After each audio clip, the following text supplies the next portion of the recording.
Cadal presenta Cuarto de Hora, tu programa semanal especializado en realidad latinoamericana e internacional, conducido por Jorge Elías.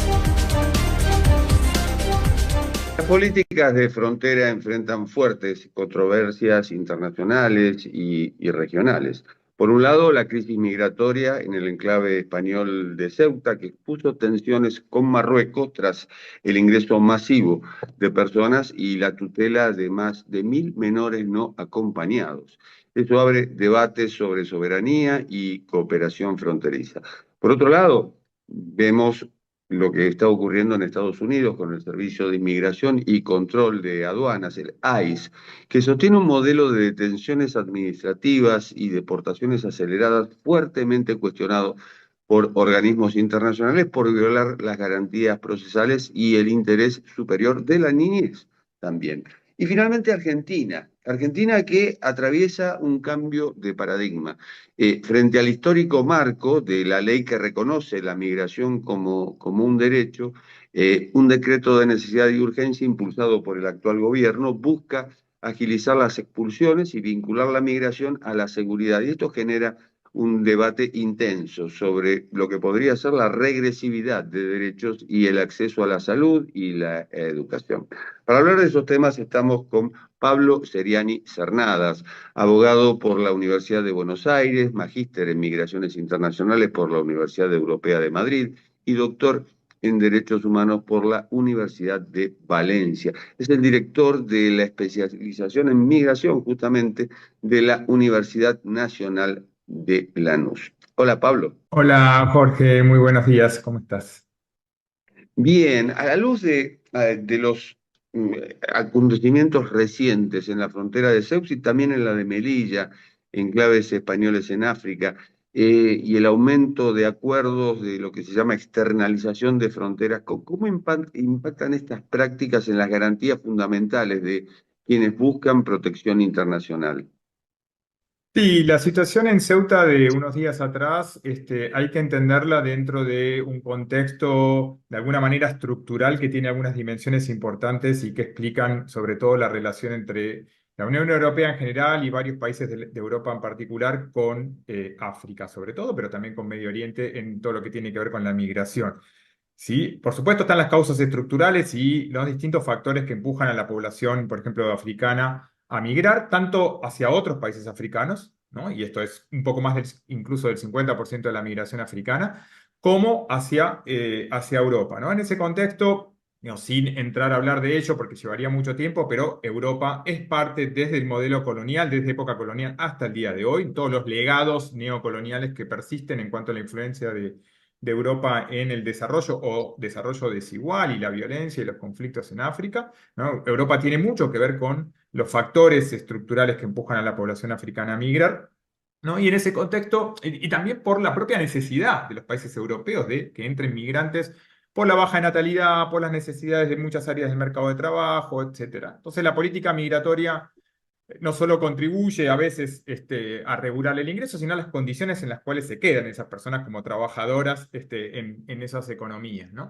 Ahora, buena parte de la respuesta de Europa a esa migración a la cual contribuye a generar, ¿no? Ha sido, como bien decía Jorge, de una lógica de externalización. ¿Qué significa esto? Es promover acuerdos bilaterales, tanto birregional como entre dos estados, empezando 20, 25 años atrás, por los acuerdos famosos entre Berlusconi y Gaddafi, Libia e Italia, ¿no? Intentando que Libia participe del control de la migración a través del Mediterráneo central hacia Lampedusa, ¿no? Entonces, el uso de los países europeos a través de acuerdos bilaterales de los estados inmediatamente lindantes con Europa, Túnez, Marruecos, Egipto, Turquía, Libia, para que hagan de estados tapón, ¿no? Estado que de alguna manera nuestra región la juega sobre todo México, ¿no? Entonces esos acuerdos que tienen transferencia de ingresos, ¿no? De altas sumas de dinero, transferencias en cuanto a cooperación militar, policial, y incluso la presencia de fuerzas de seguridad. Por ejemplo, la Guardia Civil Española está en Senegal hace 20 años,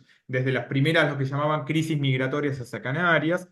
Entonces hay una parte que esos países juegan un rol central en los acuerdos con Europa, no para abordar las causas de la migración, no para contribuir genuinamente a un desarrollo inclusivo, a abordar los problemas que están detrás de los conflictos armados, de otras formas de violencia, de exclusión, de discriminación, etcétera, en países africanos, ¿no? Desde los procesos de descolonización en adelante, sino para que África juegue el papel de policía de Europa, ¿no? Y sobre todo los países frontera, ¿no? Entonces, ese es el contexto donde crecientemente esa respuesta de Europa a la migración, con una lente bastante sesgada, una lente que presenta la migración como un tema de seguridad y por lo tanto respondo con modalidades de control, patrullando el Mediterráneo, drones, acuerdos de cooperación para expulsión, etcétera, ha contribuido a que esa migración sea cada vez más insegura, cada vez haya más muertes y desapariciones en esas rutas, cada vez el crimen organizado, las traficantes de migrantes tengan un negocio más fructífero.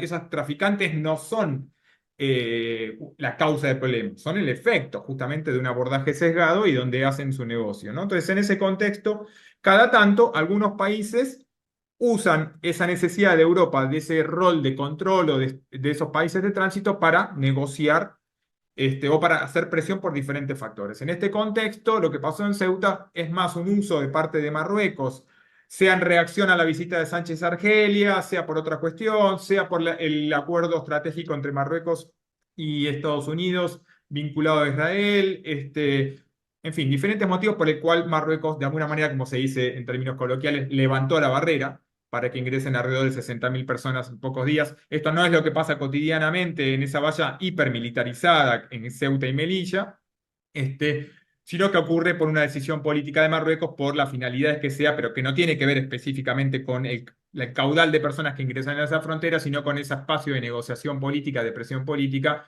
donde también cada vez más juega la extrema derecha europea, para presionar, ¿no? Una extrema derecha que acaba de promover el acuerdo, la decisión del Parlamento Europeo, ¿sí? De la directiva de retorno, de la regulación de retorno en junio pasado, que incluye los acuerdos de externalización, la deportación, por ejemplo, de afganos que quieran llegar a pedir asilo a Europa, que sean deportados a África, o latinoamericanos a África, o viceversa, ¿no? Esta deshumanización que esconde la externalización y que incluso habilita que las personas, migrantes, familias, niños, niñas, estén presas en cárceles migratorias hasta 30 meses, ¿no?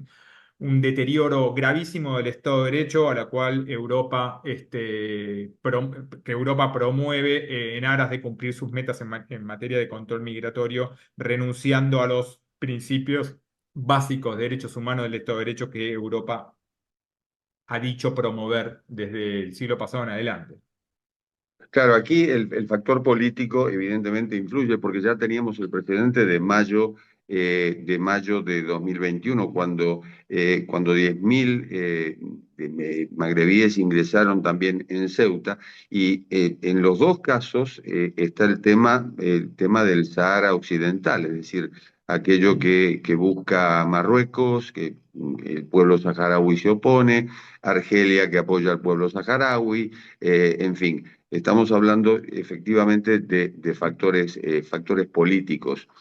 Ahora, la realidad es que en el mundo en general, los derechos humanos parece que van, no en decadencia, pero sí van cuesta abajo, y estamos ya, yo diría, naturalizando la detención y la deportación a gran escala en Estados Unidos, llevada a cabo por el ICE. ¿Cómo lo ves?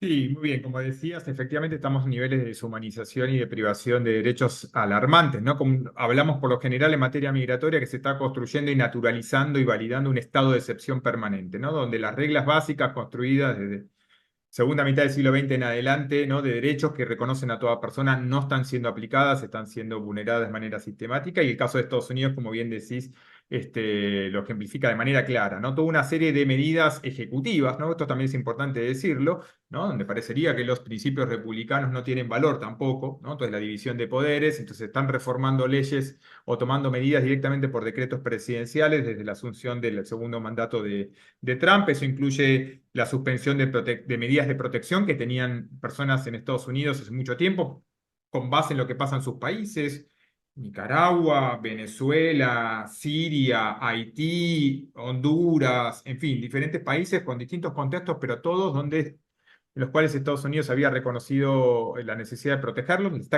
sea, lo que está haciendo Estados Unidos, por un lado, quitarle la residencia a personas que estaban ahí hace muchos años, con una protección especial, entonces dejándolos en situación de irregularidad.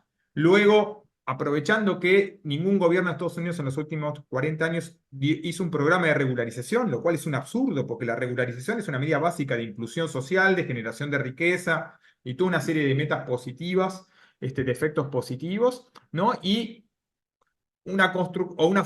fortalecimiento, una narrativa antimigratoria, presentando la inmigración como un tema de seguridad, de peligro, para justificar el uso de la Guardia Nacional y otros dispositivos de seguridad junto con ICE para patrullar las calles de las ciudades de Estados Unidos, hacer inspecciones en escuelas, iglesias, fábricas, y en cualquier otro ámbito social, ¿no? Con un abordaje absolutamente violento, y militar a un tema que en modo alguno es un tema de seguridad, es una cuestión social y de familias, de trabajadores, etcétera. Esa es la migración en realidad. Y como bien decías, extendiendo de manera sin precedentes el régimen de detención migratoria, que es un agujero enorme al Estado de Derecho, ¿no? Que las personas que no son acusadas de ningún tipo de delito estén semanas, meses, años presas, familias presas, cientos de miles de familias siendo separadas, padres migrantes, hijos estadounidenses, ¿no? El Estado priorizando la sanción a un estatus administrativo antes que la protección de la familia, la unidad de la familia y el crecimiento de los hijos, de esos hijos e hijas con sus padres, promoviendo acuerdos de cooperación, como por ejemplo con El Salvador, con Panamá, con Costa Rica, con República Democrática del Congo, Eswatini y otros países africanos. De vuelta, ¿no? Esta lógica de deshumanización, enviando personas como cosas de un lugar a otro, sin ningún derecho, sin acceso a la justicia, etcétera, ¿no? Es Ujú. gravísimo lo que está ocurriendo. Que además esas personas ni siquiera han vivido en esos países, o hijos de mexicanos, o inclusive mexicanos que ingresaron en Estados Unidos cuando eran bebés y hoy se encuentran en Tamaulipas, en lugares en los que realmente ni siquiera dominan el idioma. Ese es otro dato.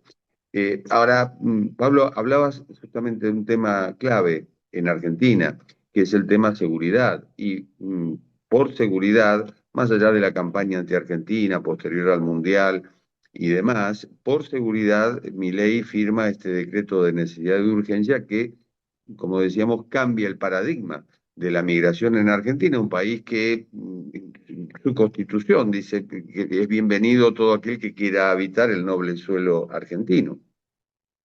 Sí, lamentablemente el último decreto que firma Milei sigue a otros que ha venido firmando desde el año 2024. Empieza con el 942, que reforma la ley de refugiados sin pasar por el Congreso, hablando de manera genérica sobre Hezbollah, Hamas, el terrorismo internacional, supuestas amenazas a la seguridad, y con eso reforma la ley de refugiados, algo que incluso la ACNUR y muchos organismos internacionales han cuestionado. Luego, el año pasado, el decreto 366, también reformando la ley de migraciones sin pasar por el Congreso. ¿No? Ley de migraciones que decías, es el primer país en el mundo que reconoce que migrar es un derecho humano, eso en el año 2003. Esa ley se aprueba por unanimidad en las dos cámaras del Congreso, luego de varios años de debates, y de un mecanismo, un proceso ejemplar de participación democrática de distintos sectores sindicales, sociales, las iglesias, la justicia, los diferentes ministerios, gobiernos provinciales, etcétera. Luego de ese modelo de democracia, ¿no? Nos encontramos con la reforma de la ley de la noche a la mañana sin pasar por el Congreso, sin ningún motivo. Argentina tiene el porcentaje de inmigrantes más bajo de su historia. No hay ninguna estadística que indique que la migración o vincule a la migración como una problemática de seguridad o que migrantes cometan más delitos proporcionalmente que los argentinos. No hay nada de eso. No hay una problemática en fronteras. Digo, Argentina en ese sentido tiene una realidad bastante tranquila, en términos de desafíos, de una política para abordar este tema, que pueden tener otros países, ¿no? Que eso no justifica violar derechos, pero puede sí justificar una discusión sobre cómo abordarlo. Y a pesar de ello, lo que hizo el DNU, estos DNU fueron recolectar de alguna manera prejuicios. Si uno mira los considerandos, o sea, los argumentos para justificar una reforma por decreto de reforma de una ley, parecen una colección de tweets, ¿sí? O sea, que migrantes no pagan impuestos. El régimen tributario argentino paga a todo habitante, ¿no? No distingue por nacionalidad ni por qué tipo de documento que tenés. Y con ese tipo de no argumentos, ¿no? El gobierno argentino ha destruido la universalidad de la salud, del sistema de salud gratuito, ¿no? que Argentina tiene hace décadas, ¿no? Permitiendo el arancelamiento de los servicios preventivos de salud de casi todas las categorías de inmigrantes que viven en Argentina, ha habilitado que las universidades, claramente no lo están haciendo como corresponde, las universidades arancelen el acceso a la educación, no solo universitaria, sino también en la educación superior, estudios terciarios, donde solo el 1% es población extranjera. Igual, población extranjera a la cual contribuye a ese sistema público de salud, de educación, y como bien decías, ha presentado a la migración como un tema de seguridad, una falsa preocupación de la seguridad. ¿Por qué? ¿Qué hace este DNU, entre otras cosas, el 366? Es permitir expulsar a migrantes procesados por delito, no condenados, con lo cual hay un tema de presunción de inocencia gravísimo, habilitando incluso que sean separados de su familia, a la lógica de Estados Unidos, como recién decíamos, e incluso permitir que sean procesados, deportados por procesamiento, quiere decir que no les interesa realmente la seguridad ciudadana, porque si efectivamente una persona extranjera comete un delito grave y es expulsada al ser procesada por un juez penal, finalmente esa persona no es juzgada y la víctima está desprotegida, con lo cual no hay ni siquiera un interés genuino por la seguridad, es una cuestión mucho más populista, de narrativa, con esa estrategia clásica de construir al migrante como un chivo expiatorio para que la sociedad desvíe la atención sobre las verdaderas causas de los problemas que está enfrentando la sociedad argentina, ¿no? Pablo Seriani Cernadas, ha sido un placer, muchísimas gracias. Gracias a ustedes, el placer fue todo mío. Y esto ha sido Cuarto de Hora, el programa de Cadal TV. Nos reencontramos en la próxima. Chao. Cuarto de Hora, tu programa sobre realidad latinoamericana e internacional, conducido por Jorge Elías, es una producción de Cadal, quien te invita a formar parte de nuestra comunidad global a favor de los derechos humanos y la solidaridad democrática internacional, donando a través de www.cadal.org. Brinda tu apoyo a favor de la causa de un mundo mejor sin dictaduras.